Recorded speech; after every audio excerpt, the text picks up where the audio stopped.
est déjà au travail. Une séance de formation d'une semaine destinée aux députés de la majorité pour les préparer à la prise en charge des premières préoccupations de la mouvance présidentielle, dont le vote de la loi de finances. On a beaucoup de nouveaux députés, donc parmi les 130 députés, au moins près de 110 sont nouveaux.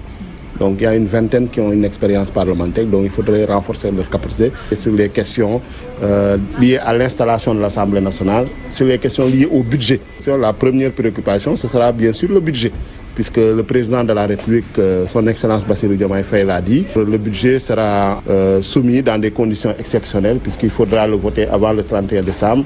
Et donc il faudra quand même mettre des bouchées doubles pour adopter la loi de finances et respecter un peu la loi organique relative aux lois de finances et la Constitution. Le mandataire de PASTEF n'a pas aussi manqué de souligner ce qu'il attend des députés de l'opposition de la 15e législature. Des députés coopératifs pour redorer le blason de l'Assemblée nationale. Mati Dieng, nous restons donc avec cette 15e législature et c'est pour parler de Cheikh Oumar Anne qui sera à l'Assemblée nationale, élu député en 2017. Il avait cédé donc son siège à son suppléant pour en retour assurer donc la direction du coup d'un changement de statut donc de ministre à député qu'il compte accomplir avec brio. Troisième sur la liste nationale de la coalition Jàmm ak Njariñ, l'ingénieur spécialisé dans le traitement des eaux veut apporter son expertise donc au niveau de l'hémicycle avec un groupe parlementaire très rigoureux qui sera à la disposition des Sénégalais. C'est un reportage d'Abi Faye. Cette fois-ci, Cheikh Oumar Anne va siéger à l'Assemblée nationale. Contrairement à l'année 2017 où il avait cédé son fauteuil de député à son suppléant pour ensuite assurer la gestion du centre des œuvres universitaires de Dakar. Aujourd'hui, la donne a changé. Nous sommes élus en tant que députés de l'opposition, même si à l'Assemblée, je pense que tout le monde est député du peuple. J'ai été élu sur la base, sur la liste, dans une liste de l'opposition. Oui, je vais... Normalement, on va se concerter en coalition et dans notre groupe beaucoup plus restreint. Il pense déjà à la configuration de l'hémicycle. Il faudra quand même aller dans le renforcement de notre démocratie, renforcer le respect de nos institutions, donc renforcer la République. Si j'insiste là-dessus, c'est parce que nous avons beaucoup de velléités qui travaillent sur l'unité nationale. C'est des enjeux actuels qu'on avait dépassés, mais aujourd'hui la question de l'unité nationale prend beaucoup de dessus. Défendre les intérêts du peuple sénégalais, l'intérêt des jeunes, l'intérêt des couches les plus défavorisées, où il y a énormément de femmes. L'ancien ministre de l'Enseignement supérieur, actuel représentant du peuple à l'Assemblée nationale, a occupé la 3e place sur la liste nationale de Jàmm ak Njariñ, pense à la formation d'un groupe parlementaire avec sa coalition. Un groupe parlementaire, oui, je pense que avec les résultats que nous avons obtenus, Jàmm ak Njariñ peut être un noyau pour attirer d'autres députés pour avoir un groupe parlementaire. Cheikh Oumar Anne est aussi enseignant-chercheur spécialisé dans le traitement des eaux, dessine l'image du député voulu à l'Assemblée nationale. Se mettra à la disposition des Sénégalais, cela veut dire qu'il visitera le Sénégal, se rendra compte des conditions dans lesquelles les Sénégalais vivent, s'enquérira de leurs préoccupations, des questions de la cohésion nationale, avec une répartition équitable des ressources. Je pense qu'il faudra aussi vraiment réfléchir sur vraiment les rapports que le Sénégal doit avoir avec les autres pays africains. Les députés de la 15e législature vont être bientôt installés. Une Assemblée nationale du Sénégal qui suscite beaucoup d'espoir selon Cheikh Oumar Anne, qui invite les députés à donner la meilleure image d'un représentant du peuple. Un mot donc de l'actualité sociale. Après plusieurs promesses faites et non tenues par le gouvernement, le collectif des concessionnaires du nettoiement compte paralyser le système. Plus de collecte de déchets les jours à venir. Ils souhaitent donc une solution immédiate de l'État face à leur situation. Toutefois, ces concessionnaires restent ouverts à un dialogue pour trouver des solutions. Amar Diaw est porte-parole de ces concessionnaires. Il est au micro de Ahmadouba. À l'ensemble, à ce jour, nous sommes collectivement dans une situation dramatique qui a les conséquences suivantes sur notre activité. Blocage de nos comptes auprès des fournisseurs de carburant. La pression de nos salariés à raison des arriérés de salaire. Le blocage de nos lignes de financement bancaire. Par conséquent, à défaut d'une solution immédiate à l'ensemble des points énumérés ci-dessus, nous serons dans l'impossibilité de reprendre le service de collecte des déchets sur l'ensemble du territoire national. Nous présentons nos excuses aux populations impactées par cette situation qui est indépendante de notre volonté et rappelons à nouveau les autorités notre ouverture à la négociation en vue d'une solution qui permettra d'assurer la survie des entreprises sénégalaises, toutes menacées de faillite en raison de ce cumul d'arriérés qui gangrène le secteur d'année en année depuis des décennies à notre détriment. Et puis rendons-nous maintenant à Kaolack. Le VIH-Sida est toujours présente dans cette région du Sénégal. Actuellement, retenez que 2436 personnes vivent avec cette maladie, dont la majorité sont des femmes, ce qui amène le taux de prévalence à 0,4% par rapport à la moyenne nationale. Et puis les enfants aussi en paient un lourd tribut. Un reportage de Fatou Bintou Conté et de Tierno Laurent Mendy. Le VIH-Sida, cette maladie infectieuse, continue de poser problème. À Kaolack, plus de 2500 personnes vivent avec la maladie et les femmes comportent le plus gros lot, ce qui fait que le taux de prévalence avoisine les 0,4%. Concernant maintenant l'estimation de la cible de PVVS vivant dans la région de Kaolack, la cible globale est de 2406 personnes vivant avec le VIH. C'est les enfants, au regard de la prévalence de la région, il y a 256 personnes enfants estimés positifs dans la région. Nous avons, pour les hommes de plus de 15 ans, 1051, les femmes, 1109, et quand on prend les adultes hommes-femmes, c'est 2160. Voilà ce qui fait le total des 2416 personnes attendues positives dans la région. Notre prévalence au niveau de Kaolack, c'est de 0,4%. Chez les enfants, le taux de positivité est de 2,7%. 256 enfants sont atteints de la maladie dans cette région et 57 sont suivis régulièrement à l'hôpital régional avec une prise en charge spécifique. Environ, c'est autour de 57 ans. 57 enfants, mais parmi ces enfants, la majeure partie, bon, les tiers, c'est des adolescents. Ils ont aux environs de 16-17 ans. Donc parfois aussi, il y a un problème de transfert. Parce que imaginez un enfant conçu depuis 7 ans jusqu'à 17 ans. Donc, il est un peu familier au service. Donc parfois on les transfère, ils refusent de partir, ils reviennent au service parce qu'ils ont l'habitude d'être pris en charge là-bas.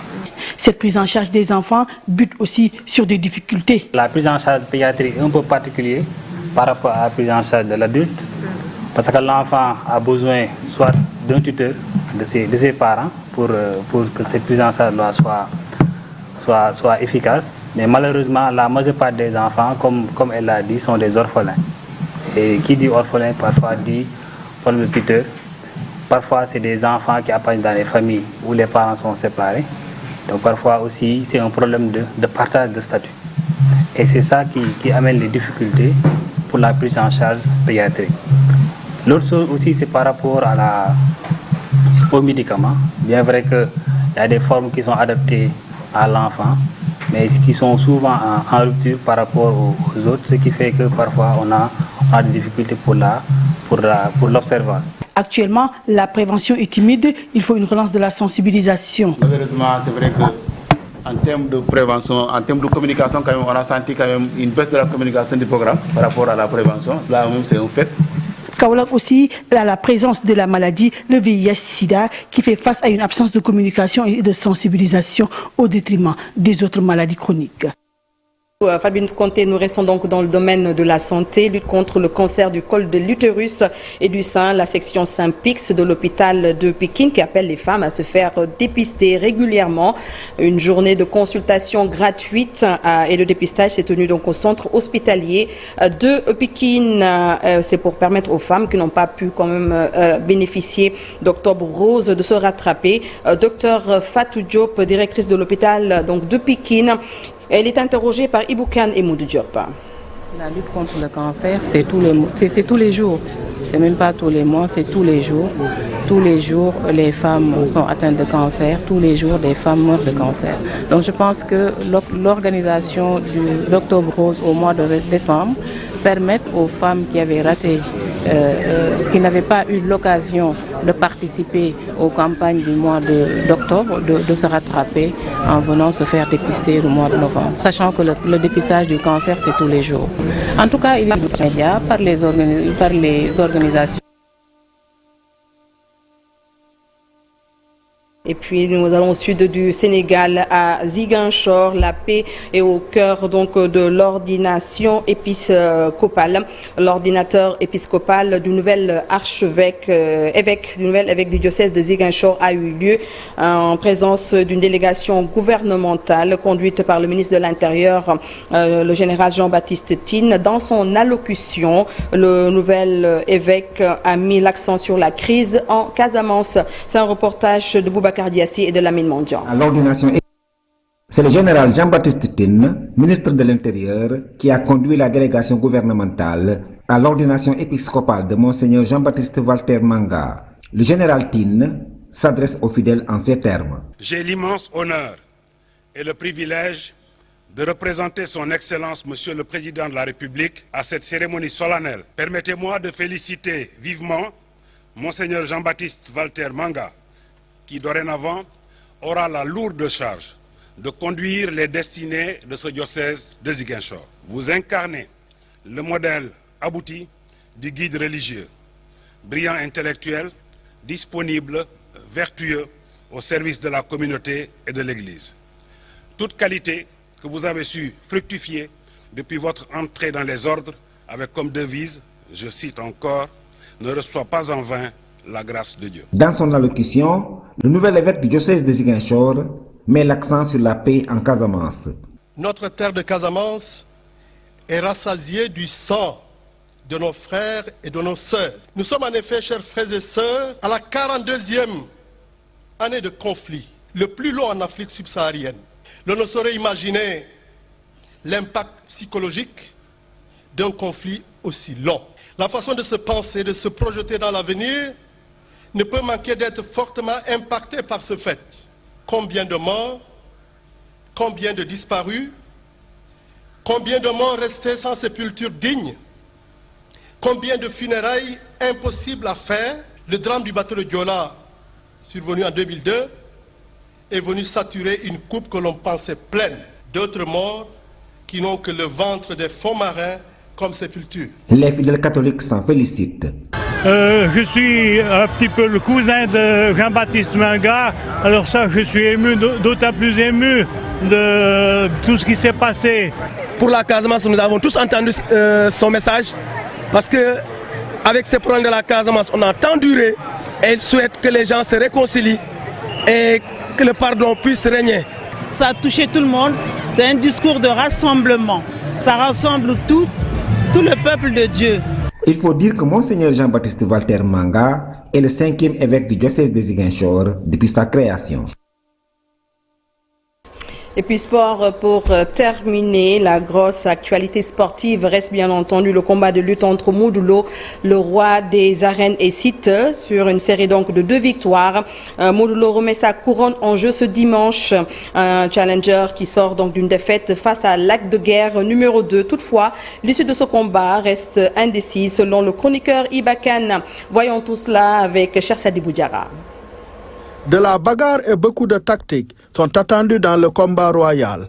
Modulo, le détenteur de la couronne, va s'appuyer sur son vécu et sa bonne dynamique. Au moment où Siteu s'avance, lui avec sa détermination et sa popularité. Moi je pense que les 2 lutteurs sont obligés de se bagarrer pour se découvrir. Je pense qu'ils doivent adopter une stratégique, très tactique. Je pense que tactiquement, celui qui sera mieux tactiquement, celui qui sera plus prêt physiquement, aura la chance de remporter cette bataille royale.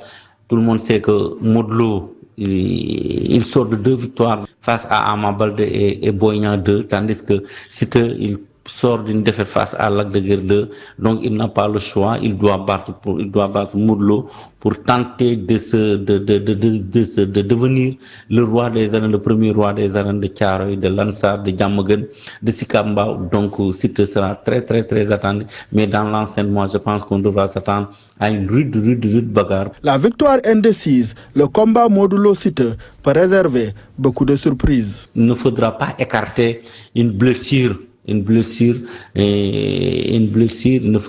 faudra pas écarter aussi un chaos. Donc c'est un combat vraiment où Modou Lo part favori, mais favori ne veut pas dire que la bataille est déjà gagnée. Siteu, il a son mot à dire, mais avec Modou Lo sera une autre vers le manche. Le combat royal de ce dimanche à l'arène nationale oppose 2 lutteurs au palmarès très distincts.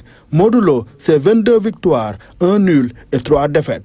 Alors que pour Siteu, c'est 11 victoires, 1 nul, 1 sans verdict et 4 défaites. Cher Sadibou Diarra, pour ce récit, bien entendu, la télévision Futur Média, c'est la télévision des grands moments, donc a déployé les grands moyens pour vous faire vivre ces grands moments de lutte, des directs avant combat et après combat. Donc vous seront servis un combat donc qui est retransmis en direct uniquement sur Pay-Per-View. Donc il faut le retenir, et après le combat, TFM bien entendu va vous retransmettre ce combat. Et bien on a entendu, ce sera en full HD, et puis bravo à toute l'équipe qui travaille donc sur cet événement-là. Voilà maintenant 10 mois, et tout de suite restez connectés, scotchés donc sur la télévision Futur Média, le journal du Grand Bal donc de Dakar. Ce sera avec Pape Cheikh Diallo, et puis notre nuit blanche spéciale en vue donc de ce combat de demain. Ce sera sur la télévision Futur Média. Quand c'est important, c'est bien sûr la TFM. Je vous souhaite à tous de passer d'excellents moments avec les programmes de la télévision Futur Média.